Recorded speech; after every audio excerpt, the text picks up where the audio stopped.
We moms are not beholden to a political party. We will vote for those who put health and safety first.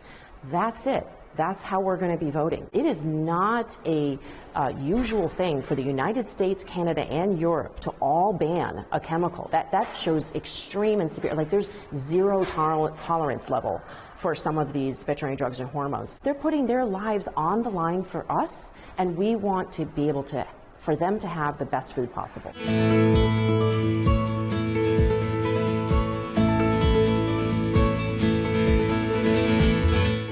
Raising America has taken a road trip. Have you ever wondered what Maha moms are doing behind the scenes when they lobby members of Congress? Today, you'll see just that. Zen Honeycutt is the founder and executive director of Moms Across America. If she sounds familiar, she's taken on school lunches, and now she's taking on military meals, all 1.5 billion of them annually. She said the government is unknowingly poisoning our bravest. And when she meets with members behind me in the halls of Congress, she tells them, especially ahead of the midterms, a mom's vote is certainly up for grabs. Zen, I'm so grateful that you're here with us. Not the first time you've been lobbying on Capitol Hill, right? This time is a little different. I'm going to make a bold statement, and I want you to say true or false. Sure. We are poisoning our military members with the food that they're eating. That's a bold statement. That is unfortunately true. It's not intentional, it's my understanding. However, 100% of the military samples that we tested 40 military samples, 16 from cafeterias from 6 different locations, and 24 military ready meals, and 100% of them were positive for pesticides. And unfortunately, 100% of those pesticides are made in China, which is concerning.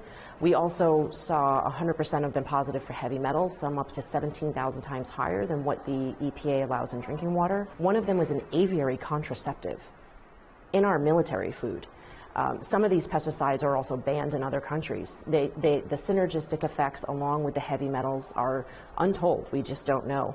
95% of them are positive for carcinogenic glyphosate, which also causes endocrine disruption, nervous system damage, neurological damage. It damages sperm and androgenizes baby girls. Glyphosate has so many harmful health effects that Dr. Don Huber, who's a 60-year plant pathologist, has worked with NASA. He says that glyphosate is going to make DDT look like mouthwash.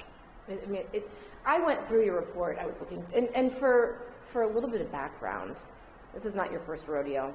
You've picked apart school lunches. Right. We tested 40 school lunch samples and also 40 fast food samples, and we found about 29 in both of them. Military. Yes, both. No, school lunches and fast food first of all, and we found only 29 pesticides. I believe in around 27 and 29 pesticides in those. In military food, we found 62 pesticides.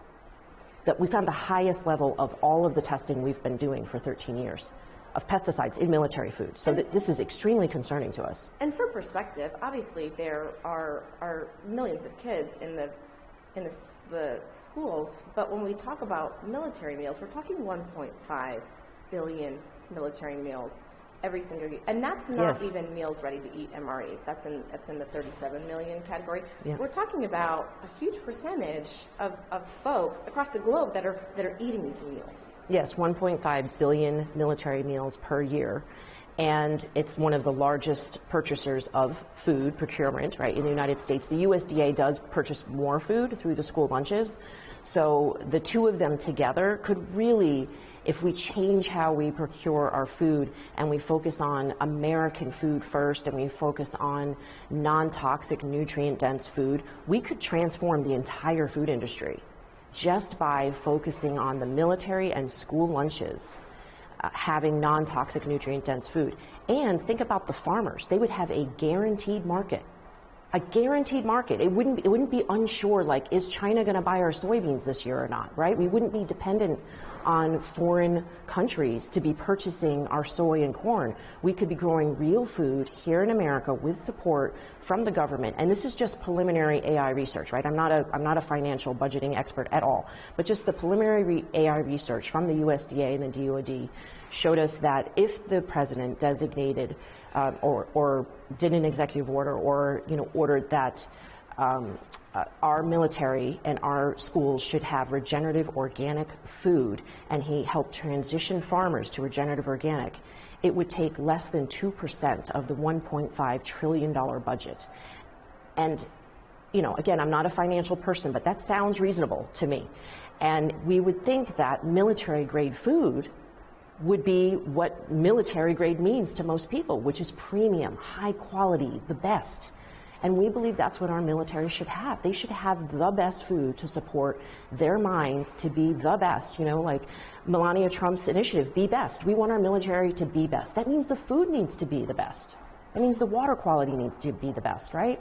So that's what we're hoping that this testing will inspire, is really taking a look at, you know, like Maya Angelou says, once you know better, you do better, right? So first you have to know what's going on in the food. That's what our testing exposes. And then let's look at how we can do better. You know, when I'm listening to you speak, and we're mothers, we're important, but if you were to ask me who's the most vulnerable, not that military men and women are vulnerable, but most important, I would actually say our children and the men and women who defend our freedoms. Yes. I would think that they come before me because, I mean, I'm a working woman and I'm contributing to society, but I'm not protecting our freedoms, and I'm not part of the next generation. Why aren't we focused on that? Well, I hope we will, and that's why Moms Across America started the Moms Across America movement, and our mission is championing policy and public servants who put children, health, safety, and America's future first. And we've been long saying it's time for children to be considered first. And what's happening right now in our administration is, if you had to sum up the mottos of, say, the EPA, it's business first. They're moving away regulations to clear the pathway for businesses to be innovative. It's noble intention, but that doesn't mean children and health and safety first, right? And the USDA is putting farmers first. Again, a noble intention. We love our farmers. However, that really means chemical farmers first, and that means chemical companies. Because it's faster. It's faster, it's more convenient. Cheaper. It's the way the system's set up, too. That right now, a lot of farmers can only buy GMO seeds because they can only get insurance for GMO seeds. And the bank will only fund loans for GMO seeds. So a lot of farmers are stuck on a toxic treadmill of chemical cocktails. And if you look at a lot of our elected officials, they're putting campaign contributions first, right? Whoever donates the most to them, that's how they're going to make their policy.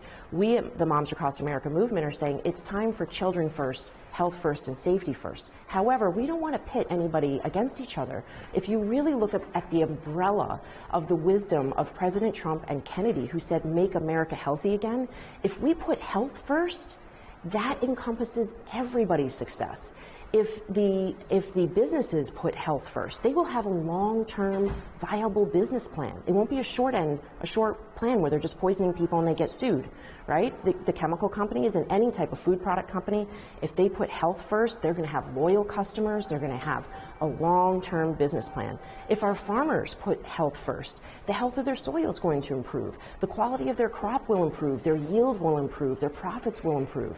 So I just love that this administration is making America healthy again and putting health first. And if we all do that with our decision making, our relationships, our business, our careers, our schooling, if we put health first, I think we all succeed.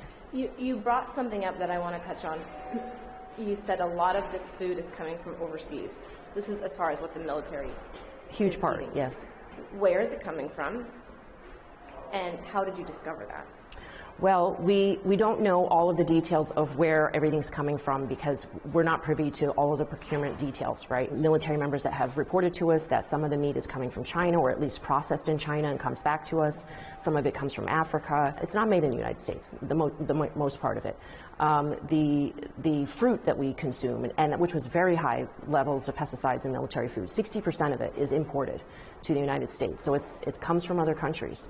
There's a huge portion of beans that come from China, a huge portion of many of different types of foods, and those ingredients. are the products that are nutrient deficient, and that's why Yes. you're here. Yes. So there's a lot of products that are nutrient deficient, but in the military food, we discovered we had a reanalysis and consulting with nutritionists and experts. And what we saw was that the military food was 40 to 60% higher in nutrients than school lunches. And about equivalent to a little bit higher than USDA standards. And so that shows us that the military food was heavily fortified with synthetic synthetic vitamins and minerals. Right. And that can be dangerous, especially for people who have certain genetic dispositions, like the MTHFR and other gene variants, that don't detox chemicals very easily, so it can be very harmful to their system. And that's 40 to 60% of the American people. So we're concerned about over-fortification of the military food, even though the intention is a great one to have nutrient-dense food for the military. It shows us that the school lunches could be more nutrient-dense too, right? That it's possible. It's absolutely possible. But we would like that nutrient density to come from regenerative organic farming. And we would love for this administration to support regenerative organic farming, as they have already shown to be doing. But we want to make sure it goes to regenerative organic farming, because that means the reduction of those and elimination of many of those toxic chemicals. It sounds like common sense.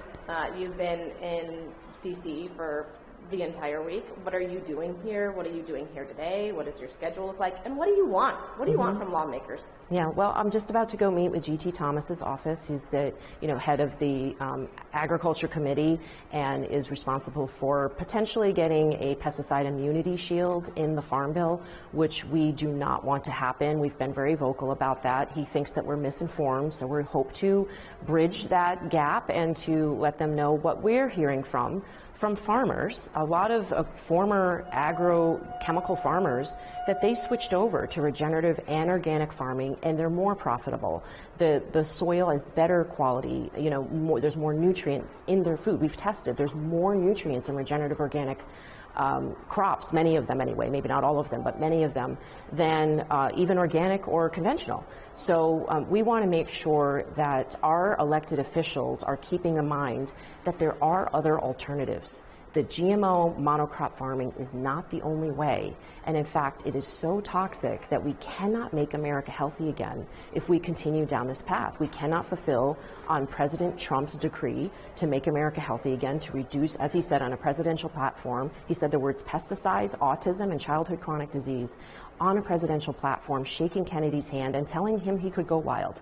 That's why so many mothers switched from Democrats and independents and voted Republican for the first time in their lives and elected Trump to be president. So we're looking for this administration, our elected officials, to support President Trump in that promise to the American people, and to ensure that there are changes that are made definitely before the midterm elections, which many people are concerned about, fulfilling on that promise. And that means restrictions and reductions of pesticide use and pesticides in our food, and showing the American people that there are ways to make America healthy again. And that means, for the most part, eliminating the consumption of pesticides in our food and water. Okay, so that's your blue sky. And that's it. And you hear this, and you're representing millions of women. Do people understand really the force that women are bringing, especially ahead of the midterms? I mean, we are out in droves, and certainly for a myriad of things, but a lot of it for this next generation. Yeah, we women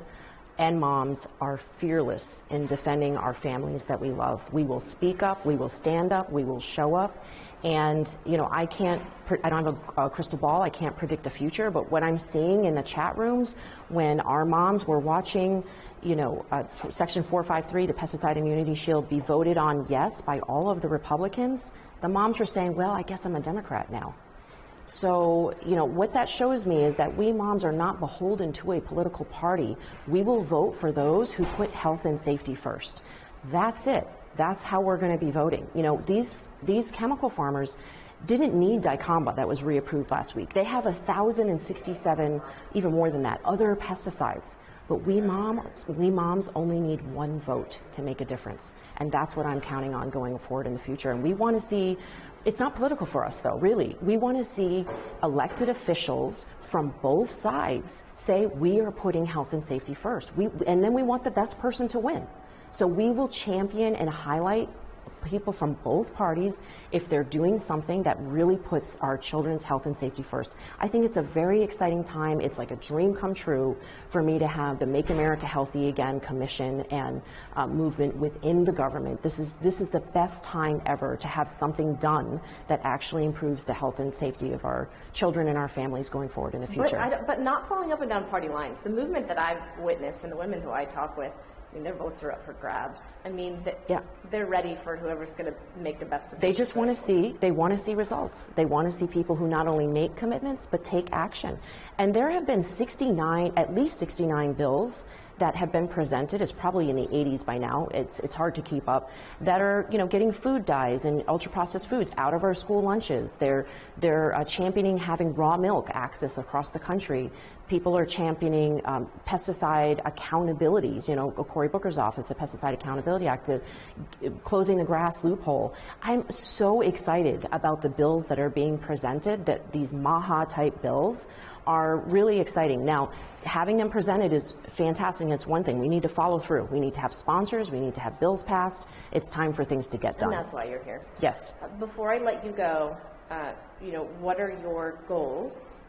And also, I wanted to see what took your breath away most about the military meals report that you commissioned. So those two answers before you go into this meeting.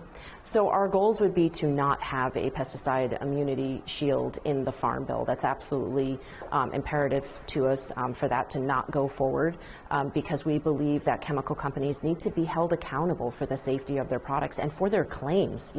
Even if it's unsafe, it should be labeled as carcinogenic.